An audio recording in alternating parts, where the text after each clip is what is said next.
कहानी का नाम पापी कौन। एक बार मैं किसी काम से बस द्वारा सफ़र कर रहा था। 12-13 घंटे का लंबा सफ़र था। बात उस ज़माने की है जब राष्ट्रीय राज्य मार्ग पर कई कई किलोमीटर तक कोई आबादी नहीं मिलती थी। हमारी बस शाम को चली। रात भर सफ़र करके दूसरे दिन हमें गंतव्य तक पहुंचना था। 2-3 घंटे के सफ़र के बाद ही बारिश चालू हो गई। धीरे धीरे बारिश तेज तूफान का रूप लेती चली गई। जैसे जैसे समय बढ़ रहा था तूफान बढ़ रहा था। बिजली गिर रही थी।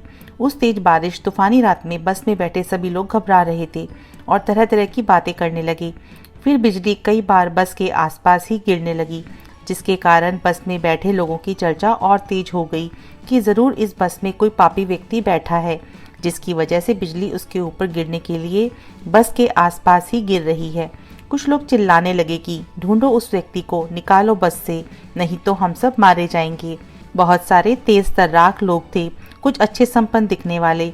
आखिरकार उन चिल्लाने वाले लोगों की टोली ने एक व्यक्ति को चुना। वो एक बहुत ही गरीब सी दिखने वाली बुढ़िया थी। सब लोग उस पर चीखने चिल्लाने लगे कि यही पापिन है, इसे बस से तुरंत उतारो। मैंने उस बुढ़िया को देखा जो उन लोगों के निराधार आरोपों से घबराई हुई थी, शायद रो भी रही थी। मेरे मन में उस बुढ़िया को देखकर दया फूटी और विचार आया कि ये दुनिया निर्बल को ही सताती है।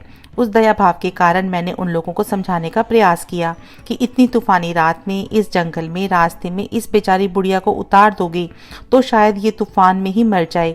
परंतु भीड़ कहाँ किसी की सुनती है। वही हुआ। वो सब लोग मेरे ऊपर ही चढ़ गए कि तुझे ज़्यादा चिंता सता रही है इस बुढ़िया की, तो तू भी उतर जा इसके साथ। उन लोगों ने मुझे भी चुप करा दिया।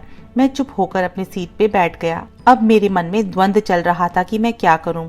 बाहर तेज तूफानी रात, जंगल, दूर दूर तक आबादी नहीं। उस बुढ़िया के प्रति दया भी आ रही थी और भगवान पर गुस्सा भी आ रहा था कि भगवान ने भी कैसी दुनिया बनाई है, सब लोग कमजोर को ही सताते हैं। इस बुढ़िया का क्या होगा। मुझे डर भी लग रहा था। आखिरकार उस चिल्लाती भीड़ ने उस कमजोर बुढ़िया को जबरदस्ती बस से उतार दिया। उस बुढ़िया का चेहरा देखकर अचानक मेरे अंदर बहुत तेज दया के आंसू फूटे और मैं भी उस बुढ़िया का सहारा देते हुए नीचे उतर गया। सड़क के पास एक पेड़ के नीचे जाने की तरफ बढ़ा।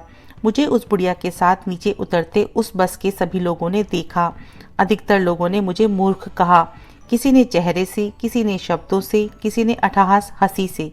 मैं उस बुढ़िया को लिए सड़क पर खड़ा था। पेड़ की तरफ जाते जाते मैं जाती हुई बस को देख रहा था, जिसमें लोग हंस रहे थे मेरे निर्णय पर। बस कुछ ही दूर चली थी कि मेरे देखते ही देखते एक बिजली उस बस पर गिर पड़ी और बस जलकर राख हो गई। सब लोग जलकर मर गए।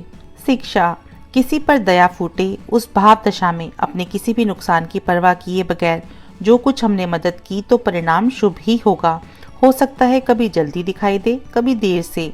किसी की बाहरी क्रिया अवस्था देखकर हम किसी के ऊपर ये आरोप नहीं लगा सकते कि वो पापी है। किसी को पापी कहने का, मानने का अधिकार हमें नहीं है। हम जज नहीं हैं। किसी को पापी मानकर यदि हम उनसे द्वेष करते हैं, उलाहना देते हैं, तो हमें उसका परिणाम भी भुगतना होगा। ओम साईं राम।